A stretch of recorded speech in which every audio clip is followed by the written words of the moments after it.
It's kind of interesting with the college basketball season just ending last week with Gonzaga winning the national championship. But now we're seeing a lot of players, especially bench players who are not getting much playing time, starting to move elsewhere. But even then, a lot of starters are even moving. And this causing this controversy of, is college basketball starting to become a free agency? And it really is. I mean, if you look at the numbers, just 2018 had 1,800, 2019, 1,900, now 2,000 in projected to be in the transfer portal. You know, the question is college basketball starting to become a big recruiting frenzy and stacking teams? Are we starting to see that now? See, for myself, I think it's really interesting how the players are getting that second choice. I think the penalty for them to have to be benched a year coming to a new team is terrible. And for this year, it just makes sense for them to be able to have their eligibility, be able to choose a different team, because we've all been through a rough year. You know, the pandemic has had a lot of things happening in the locker room, and then that being transitioned into on the court and off the court. And players deserve to be able to say, I don't like it here. I want to play though, so I'm just going to move to the next team. So why do you think it holds them back? Why is it a bad thing for the transfer portal? I think it's a bad thing because when you're seeing college players commit to one school, they're saying, I'm going to commit to this school. This is the school I want to go to. But when they don't like it, and then even starters like, for example, Mac McClung, he's entering the NBA draft, he's saying, I want out because my coach is leaving. And I understand coach is leaving, that's not what you signed up to be, of course. But when you're seeing starters move across the portal, you know, it's showing, is this going to be a fair game? You know, are we just recruiting players just to stack teams to win a national championship?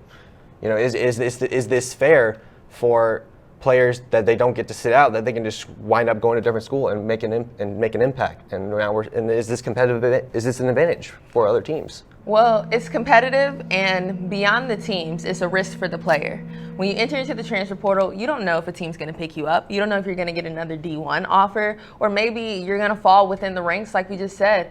There's 2,000 players within that transfer portal. Within those, you have a top 25. Brady Manning from Oklahoma is in that transfer portal. You mentioned Matt McClung, but I mean, he's really declaring for the draft, and we can be honest, he's probably going to get picked, so he won't have to really go through the whole transfer portal process. But then you're looking at other players like Adam Miller, that's from Illinois, and he is an amazing player, 12 points per game, 6 assists per game. But because he's on a team that doesn't have a lot of people around him to make sure that we can see his game where he can go 15 points a game or maybe 17 points, he doesn't feel wanted. Take it a step further, like I was saying, a toxic environment. You have Christian Bishop from Creighton. Are you telling me he shouldn't want out of Creighton this year? Not just because playing time and things, but their coach. Players deserve to be able to choose a different team that's going to have a better environment, whether it's teammates, whether it's physical playing time, or it's just going to make their lives better. But it's a risk that they're taking. It's not going to really affect stacking a team because you can't do that. So you mentioned Adam Miller, and Adam Miller was either a role bench player or starter on that Illinois squad, and that Illinois squad was top 3 in the nation, hands down. But are you saying that even though the Adam Miller is planning on moving, and if they're allowing a transfer, is it fair for teams to just recruit these players? Because college coaches are starting to recruit. They now have to focus on recruiting transfers on top of freshmen. You know, that's making it hard for coaches to figure out what lineup can I go with. And a lot of these smaller schools are having a hard time trying to pitch for those players. You know, like you're seeing things like a Detroit Mercy, a team that's really small school. How are they going to be able to get these players and develop players? Because when you freshmen, especially on for KU example, you have 3 freshmen starting to transfer, and obviously it's hard. It's hard to become a starter in college basketball. It really is, and sometimes you have to sit to learn, to develop, and then when they don't get that chance to develop, you know, they could go somewhere else, and they may not be able to develop and become a starter. They may be in the same situation again, where they're sitting on the bench.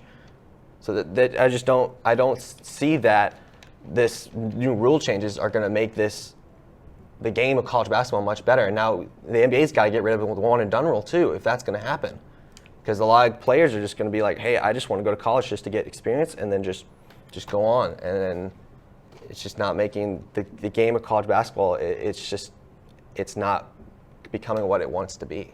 Well, I think the one and done rule and the transfer portal are completely two different arguments, because the one and done rule is more of like people are choosing to go to the G League now, and that has nothing really to do with the transfer portal. The transfer portal is a risk that the player is taking, and for smaller schools, if you're not able to get a D1 player, you weren't able to get the D1 player when they were coming out of high school. So we shouldn't fault the players for a small school not being able to have access to them when their talents say, I should be at another D1 school, or JUCO prospects don't want to go to that small school. But then again, you have smaller players like Hamilton coming out of UNLV, and he's a senior. He's about to be a senior guard. He hasn't done anything within his first 3 years to say, I can go to a March Madness. I sat through the building period. I sat here and tried to figure out, where do I fit into this offense? I'm doing great for myself, but we're not winning. So are we going to say,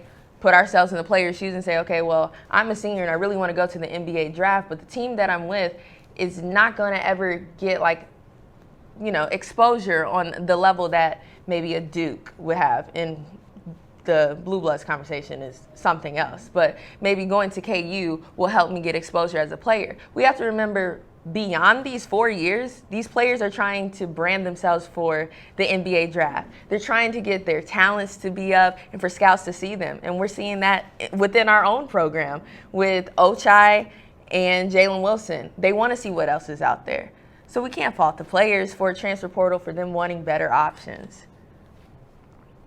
Well, that's all the time we have. We're going to throw it to Max just for some shout outs and to end the show.